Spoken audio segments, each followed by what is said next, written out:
All right, so just gonna go over and check the plot here real quick, see if those trails are still full. Change some batteries in a camera. Gonna grab my camera arm, my 4th-throw camera arm out of the tree. Bring that home and get that all ready for the season coming up. I still have to get a new tripod for the blind and for turkey season. Beautiful day, it's 40 degrees. The snow that was here from yesterday is all melted up already. Here's the view. Walking in.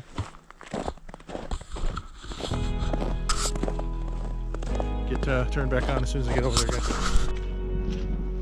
Alright, so we made it over to the plot. I'm just going to kick this over my shoulder here. You can see behind me, there are 4 in a row here and a 5th pole in the back. This is all going to stay as clover. And then for the poles over, up until that metal pole all the way out there, is going to be soybeans and 4 rows of corn at the end. And then we're going to do the masquerade from pure whitetail. It's going to be where the masquerade is now. You can see it didn't do very well because of the drought last year. Here's one of the trees. See me. So this tree is about 9 feet tall. It's doing really, really well.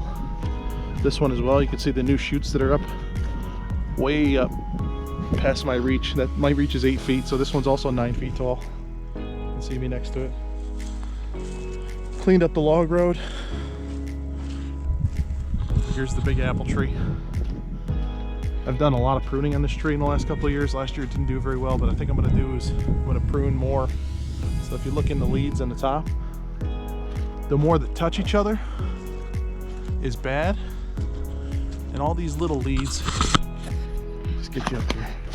It's like these little leads that come off the tree are all over the top.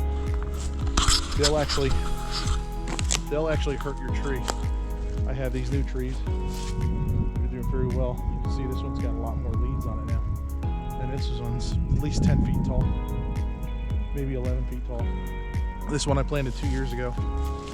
But this one, which is why I cleaned this out a little bit, this is a tree that was planted with it. This is its sister tree. Also, lots of good leads. The deer have nipped off some of it that came through the fence. But this one's 8 feet tall, but this one didn't get as much sunlight. So what we're going to do is we're going to take out those trees in the back, let this one get a little bit more sunlight, see if we can get it to grow a little bit bigger.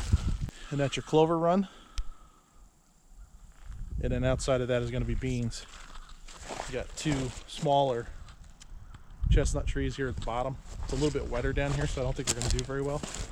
This is going to be where the blind is.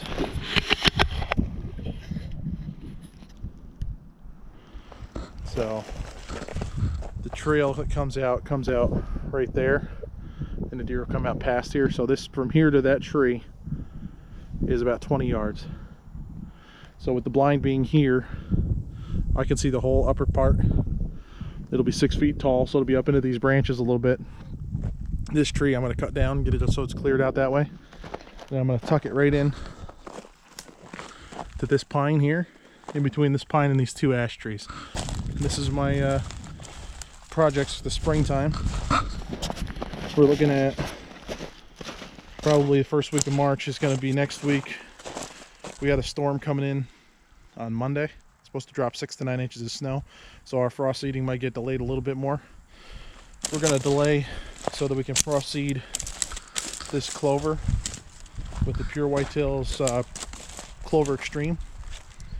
We're going to plant that back in here. So this whole plot was Clover Extreme the entire time, but all this is not been clover, so we're going to make sure this is clover this time. And then, like I said, past those black bars, those are our electric fence bars that you can get from Tractor Supply. So this one's going to be the corner post, and then all that. So this is all going to be clover here for that tree stand. And then this is going to be all fenced in all the way around up to where that bar is, and then to the post that's up in the middle there, all the way to where the sorghum ended. And then that's going to be all soybeans. So it should be a awesome stand of soybeans. We're going to get Eagle Seeds Roundup Ready soybeans, plant them here, so just in case we do have to spray for thistles, we can. I'm going to try not to. If I don't have to, I'm not going to. And then we'll see what happens. I'm going to clean up this corner here a little bit on the property line so the deer have a little bit more access through here. And we're going to change these batteries in this camera here. Like I said, this is the reveal. I took this HME tree mount and put it on here instead of the strap. The strap was broken, but I'll show you. These are the bars that hold the strap in. Those both got snapped when the bear tore it off the tree. But we'll see what happens. I'm going to put this camera back up and see what we can get for pictures. Turkey season starts in 2 months, 4 days.